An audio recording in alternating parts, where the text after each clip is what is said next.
इतिहास के सबसे शक्तिशाली शासकों में से एक, चंगेज खान।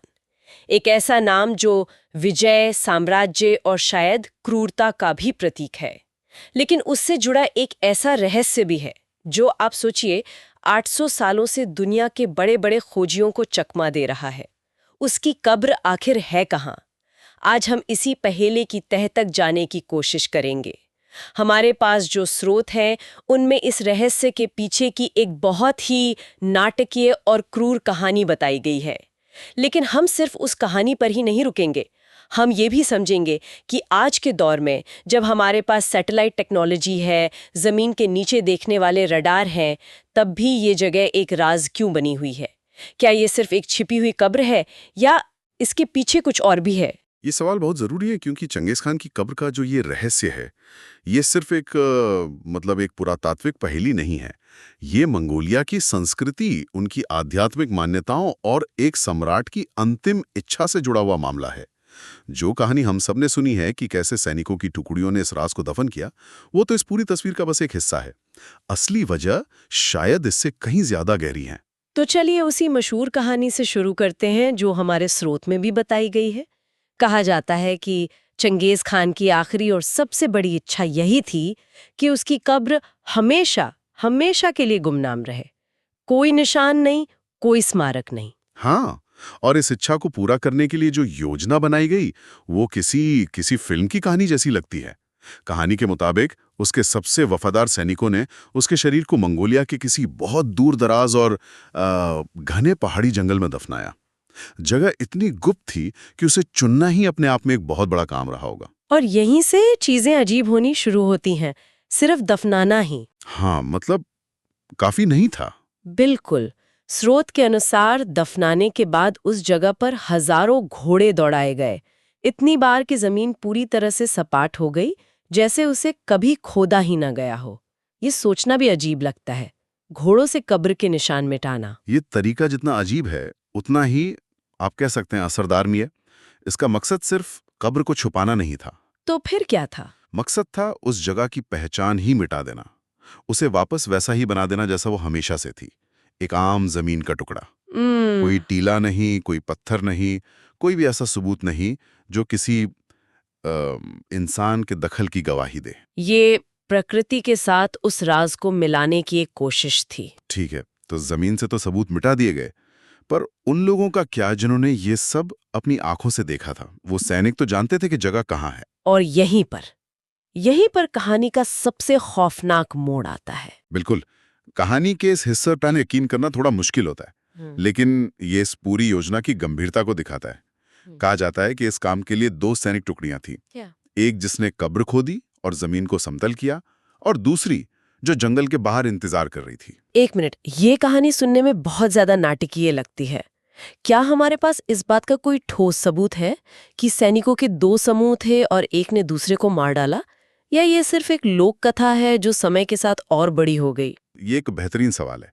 सच कहूं तो इसका कोई पुख्ता पुरातात्विक सबूत नहीं है। ये कहानी हम तक पहुंची है मार्को पोलो जैसे यात्रियों से और लोक कथाओं से। अच्छा। लेकिन ये कहानी इतनी मशहूर इसीलिए है क्योंकि ये उस सवाल का जवाब देती है कि राज इतना पक्का कैसे रहा। कहानी के मुताबिक जैसे ही पहली टुकड़ी अपना काम खत्म करके जंगल से बाहर निकली, बाहर इंतजार कर रही दूसरी टुकड़ी ने उन सभी पे हमला कर दिया और सबको मार डाला। क्या मतलब वो सैनिक जो अपने सम्राट की आखिरी इच्छा पूरी करके लौट रहे थे, उन्हें इनाम की जगह मौत मिली? ये तो भरोसे का कत्ल हुआ। हाँ, ये क्रूरता की हद थी, लेकिन उस योजना के हिसाब से ये एक जरूरी कदम था। जमीन से भौतिक सबूत मिटा दिए गए थे और इस एक कदम से इंसानी याददाश्त भी मिटा दी गई। अब उस कब्र का राज उन लोगों के साथ ही दफन हो गया था जिन्होंने उसे अपनी आंखों से देखा था। पर जैसा आपने कहा, यह कहानी का एक पहलू है। हमें यह भी सोचना होगा कि इतनी ज्यादा गोपनीयता की जरूरत ही क्यों पड़ी? क्या सिर्फ कब्र लुटेरों का डर था? यही सवाल मेरे भी दिमाग में आ रहा था। मिस्र के फ़ाराओ भी तो लुटेरों से डरते थे, लेकिन उन्होंने तो दुनिया के सबसे बड़े स्मारक बनवाए। चंगेज खान ने ठीक इसका उल्टा क्यों किया? यहां हमें मंगोलियाई संस्कृति और उनकी मान्यताओं को समझना होगा। कई प्राचीन संस्कृतियों में, खासकर जो खानाबदोश संस्कृतियां थी, उनमें मृत्यु के बाद शरीर को प्रकृति को लौटा देने की परंपरा थी। उनके लिए एक भव्य मकबरा बनाना जरूरी नहीं था। अच्छा। वो मानते थे कि इंसान की आत्मा उसके शरीर के साथ नहीं बल्कि प्रकृति और आसमान के साथ जुड़ जाती है। तो चंगेज खान के लिए शायद सबसे जरूरी ये था कि उसकी आत्मा को शांति मिले और उसे कोई परेशान न करे। मतलब ये सिर्फ एक सुरक्षा उपाय नहीं था, ये एक आध्यात्मिक विश्वास का भी मामला था। वो दुनिया को दिखाना नहीं चाहता था कि वो कहाँ है, बल्कि वो चाहता था कि दुनिया उसे एक तरह से भूल जाए और प्रकृति का हिस्सा बनने दे। शायद ऐसा ही कुछ। मंगोलिया में आज भी एक मान्यता है कि अगर चंगेज खान की कब्र को खोला गया तो दुनिया पर कोई बड़ी आफत आ जाएगी।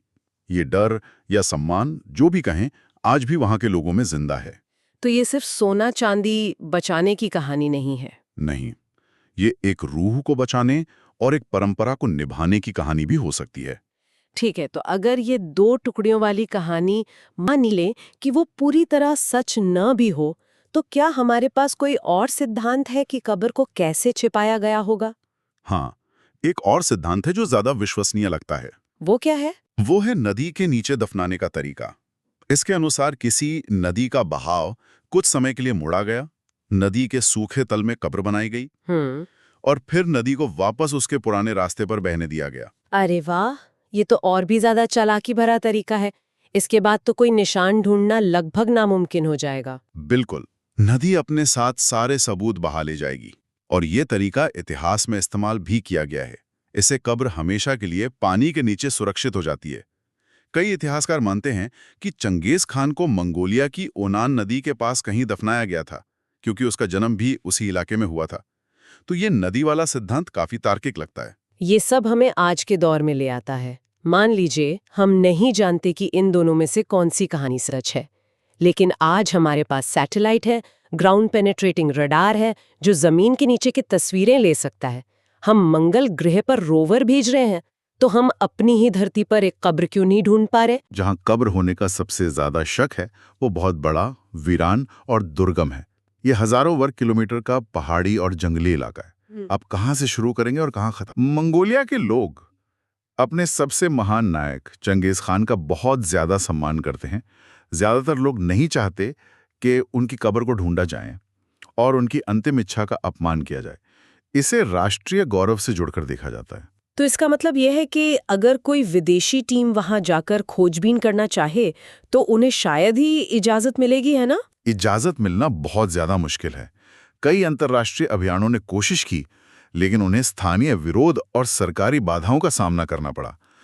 मैं जब मंगोलिया गया था तो मैंने देखा कि आज भी लोग बरखान खालदून पर्वत को कितना पवित्र मानते हैं, जिसे चंगेज खान का जन्मस्थान और संभावित दफन स्थान माना जाता है। वहां इस बारे में जोर से बात करना भी अच्छा नहीं माना जाता। तो ये रहस्य सिर्फ इतिहास की किताब में नहीं, लोगों के दिलों में भी जिंदा है। बिल्कुल। ये पूरी बातचीत सुनकर तो मेरा दिमाग ही घूम गया है।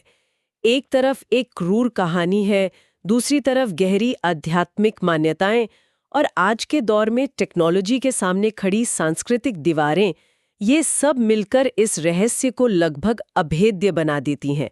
और इससे एक बड़ा सवाल भी खड़ा होता है कि क्या हमें इसे खोजना भी चाहिए? और यही इस मामले का सबसे जरूरी नैतिक पहलू है। एक तरफ इतिहासकारों और पुरातत्वविदों की जिज्ञासा है, जो जानना चाहते हैं कि उस दौर की सच्चाई क्या थी। कब्र मिलने से हमें उस समय के बारे में बेशकीमती जानकारी मिल सकती है। हाँ, ये तो है। लेकिन दूसरी तरफ एक व्यक्ति की अंतिम इच्छा और एक पूरे देश की सांस्कृतिक भावनाएं हैं।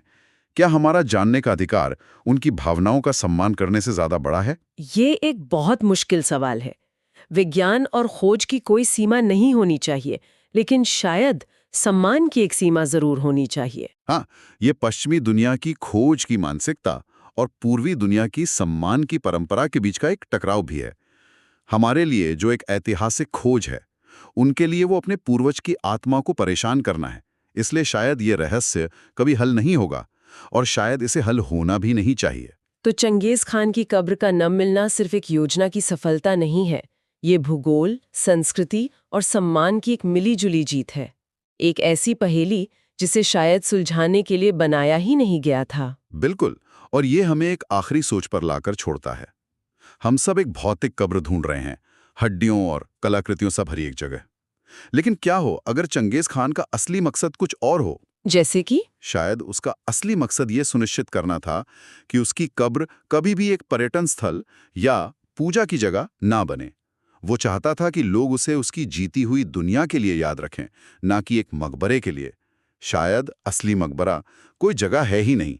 असली मकबरा तो उसकी विरासत है, वो साम्राज्य है जिसे उसने बनाया। और वो खौफ है जो आज भी उसके नाम के साथ जुड़ा है। हाँ, एक ऐसी विरासत जिसे कोई खोदकर निकाल नहीं सकता।